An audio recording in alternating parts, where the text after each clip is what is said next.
Welcome to this episode of Evidence of Greatness. In this episode, I'm going to consider a unique piece of work.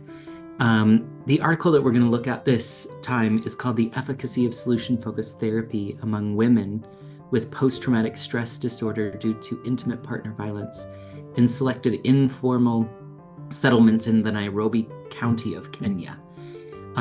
Obviously, you can see here the authors of this study, and I want to be transparent about why I chose this article. I chose this article because, one, lots of people ask, can this be helpful for survivors of domestic violence? So that identifies, that's contained in this article specifically, but also we don't see a whole lot of research coming out of African countries. And so I want to also highlight this article because it is coming out of an area where the research is fairly new. And it shows how solution-focused brief therapy is spreading across the globe, but also how the research is being done with various populations. And I think in order for us to know if solution-focused brief therapy is an evidence-based program, we need to know how does it work with a whole variety of populations. And so this expands the reach of solution-focused therapy and solution-focused research. And so I think that's an important consideration as we look at SFBT research. In this article, they start with a lit review, and they talk a little bit about what they consider violence to be: intimate partner violence, or domestic violence between intimate partners. And they identify it as it can be sexual, it can be physical, it can be emotional, or it can be economical violence. They give some statistics about what intimate partner violence or domestic violence looks like in Nairobi. And they look at these two particular communities, and they say the prevalence rate is just over 50%, 55.2%. So, and I would probably speculate that this is an underrepresentation because most of the literature that we see about intimate partner violence, in essence, says it's an underrepresentation. In addition to that, they talk about how 62% of women who have experienced intimate partner violence will then afterward report at least one symptom of post-traumatic stress disorder or more. And so clearly this is a significant issue. This is something that we need to know. Does solution-focused brief therapy help with survivors of intimate partner violence?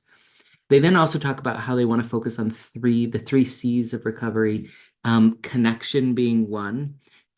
They want to see connection between the participant of the research or the survivor of intimate partner violence with something larger than themselves.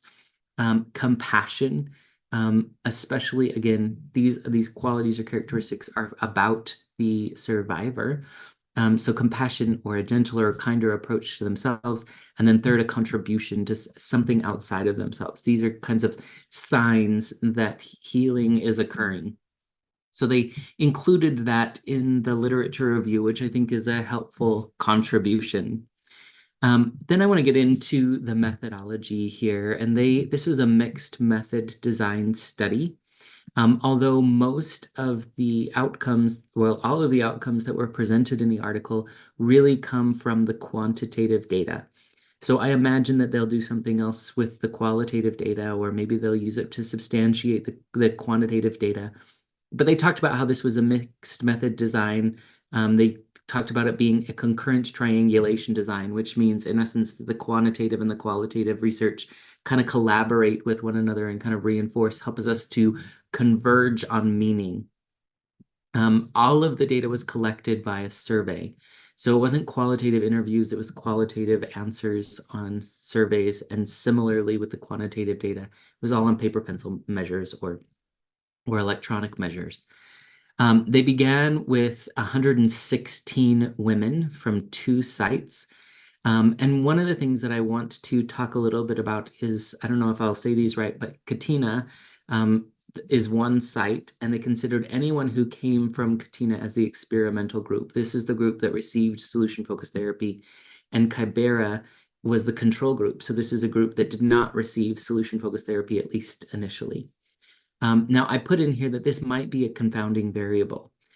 We don't know.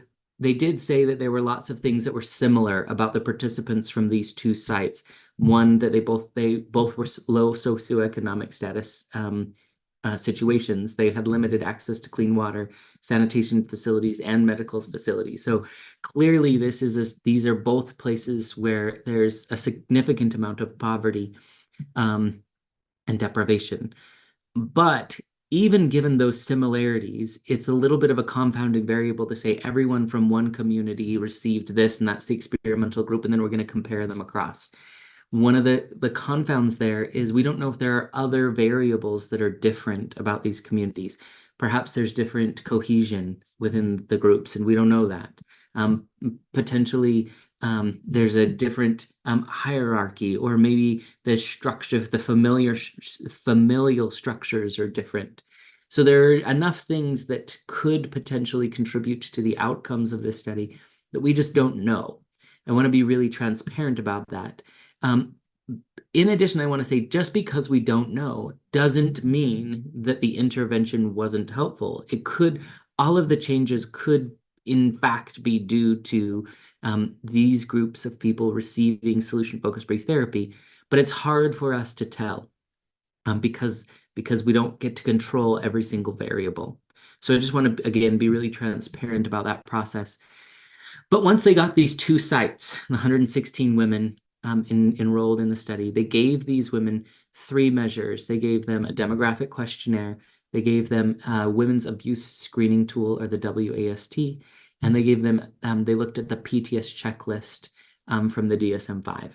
So those are the variables that they were looking at. So in addition to that, I just want to point out that this was a quasi-experimental, so it's not a randomized sampling. It was just where they lived determined where it was. In addition to that, it's a pre-test, post-test, and then they also did a 3-month follow-up. So again, it's not necessarily an RCT. So there are some things that could bolster the strength of this study.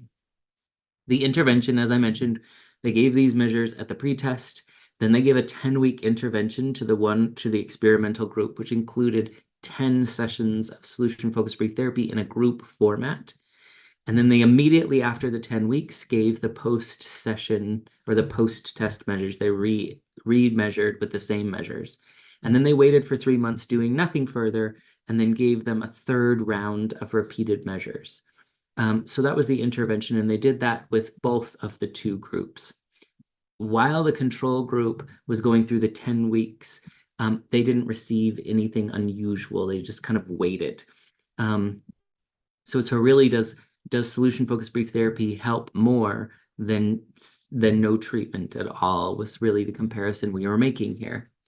So the intervention group, the SFBT group, they got group sessions. It said in the literature, it said that they had up to 10 sessions.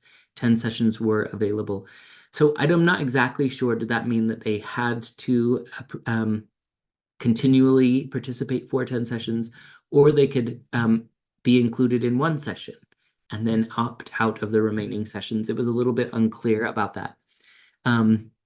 They only included what they said assessed to be those people who were emotionally unready for group sessions.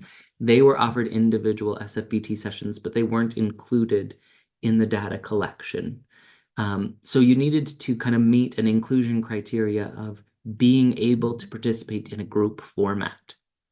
So again, like I mentioned, the control group didn't receive any treatment during the study time, but when the study was over, this was after the 3-month follow-up, then the other participants were offered SFBT sessions because it was found that it was useful. So we didn't want the researchers don't want to withhold effective treatment. And this study showed that SFBT had an effect. And so then the other participants who were in the wait list or the control group, they were then offered solution-focused sessions. Here then are the results. And it's broken down. You can see kind of on the far left side, the experimental groups. They had scores at baseline, midline, and then at the follow-up. The midline was immediately after the 10 weeks. So you can see that they went from a mean score And this is on the PTSD symptoms, or this was on the women abuse screening tool. So these are PTSD symptoms and the impact of domestic violence. So they went from a score of 43.33 down to 27.02 after the 10-week intervention. And then they sustained that change. They stayed at 27.06 after the 3 months. So one of the things that this indicates is that there was a significant difference, and you can see then at the bottom down here, they compare p-values. So they said, was there significant difference between the experimental group and the control group at baseline? And there was no difference whatsoever. And so they went on then to say, was there a significant difference between midline across the two groups? And you can see there was a significant difference. And then that difference maintained at the 3-month follow-up. So what this indicates, you can see here for the control group, that the scores stayed relatively the same, 45, 42, 42. So there wasn't really much of a difference. So what this indicates is that solution-focused brief therapy had a direct impact on the symptoms that they were experiencing. And they looked at stress, anxiety, depression, those kinds of things. That's what's measured on that women's assessment that was given. And that the changes that occurred due to the intervention, the solution-focused work, sustained itself even after 3 months, that they didn't regress and go back to re-experiencing those symptoms. Whereas in the control group, the symptoms stayed relatively stable. So this is a really significant finding, because it says even after 10 weeks, there was a dramatic reduction in symptoms for women who experienced domestic violence or intimate partner violence. So when people say, does solution-focused brief therapy work for victims of domestic violence, this study suggests, yes, indeed, it does. And not only that, but are the changes long-lasting? Is it a short-term effect or a long-term effect? And you can see here that at the 3-month period, those impacts were still really relevant. Now, I want to point out just a couple of other things here. There were 81 women who were originally in the experimental or the solution-focused group. And by the end of the 10 weeks, that number had dropped to 53. So that's a significant number of attrition. And I just want to point out that that could have an impact on the results. That potentially the people who dropped out and didn't contribute to the end results, they might not have improved. And so it might have tampered the impact, or it might have tempered the impact even.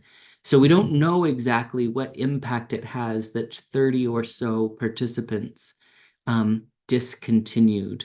But you can see here that there were about almost 20 in the control group, or no, sorry, there were about 13 in the control group that also dropped out.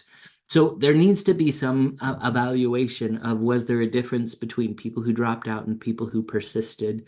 That would help to strengthen the results here. So I just want to point that out as well as something worth considering. Then they drew on some discussions and kind of final conclusions. They said that these results, this change, this statistically significant change, confirmed what other researchers have found previously. They saw that Zadlukal and Furman in 2022 also found that SFBT could be helpful for those who were exhibiting post-traumatic stress disorder symptoms. They also talked about how, because these areas are such poor areas and there isn't a lot of funding available for providing therapy or psychotherapy resources, they talked about how SFBT is really cost effective, that in just 10 weeks and just in group settings, they had a significant impact on the suffering that people were experiencing. But in addition to that, I think additional research is needed to show the effectiveness of, or they mentioned that they needed additional research to look at how SFBT is effective with men who have experienced intimate partner violence. They didn't look at men at all. But in addition to that, I would say this is a really good pilot study to say, does solution-focused brief therapy have an impact? But we probably need to do replication studies to find out if these results occur again with additional research, with additional participants, with less attrition and those kinds of things. But it's a really good start. And then finally, here's the reference for this article in case you want to go find it and read it. It's available for free online. So all of that, I just want to conclude by saying this study shows some preliminary support for solution-focused brief therapy being effective with survivors of domestic violence. In addition to that, it provides additional support from an area of the world where we don't have a lot of research. To show that solution-focused brief therapy is working within a variety of cultural backgrounds and settings with people who have experienced significant hardship in their life, that's a really important contribution. And then in addition to that, I just want to point out that this study kind of helps bolster support findings that we've already found in other studies that we know. And again, the more studies we can get that show similar outcomes, the better that is. So this study really does contribute to the evidence base of solution-focused brief therapy. And I would love to hear about other studies that you know that are out there that maybe come from less represented places. So if you know of articles or you want me to kind of break down another article, please send it to me. I'd be happy to look at it and kind of review and give you a breakdown. But I think really what this paper does is it helps us to gain additional confidence in that solution-focused brief therapy is helpful. So I would love to hear your thoughts about this evidence of greatness. And in the meantime, go out and do great work.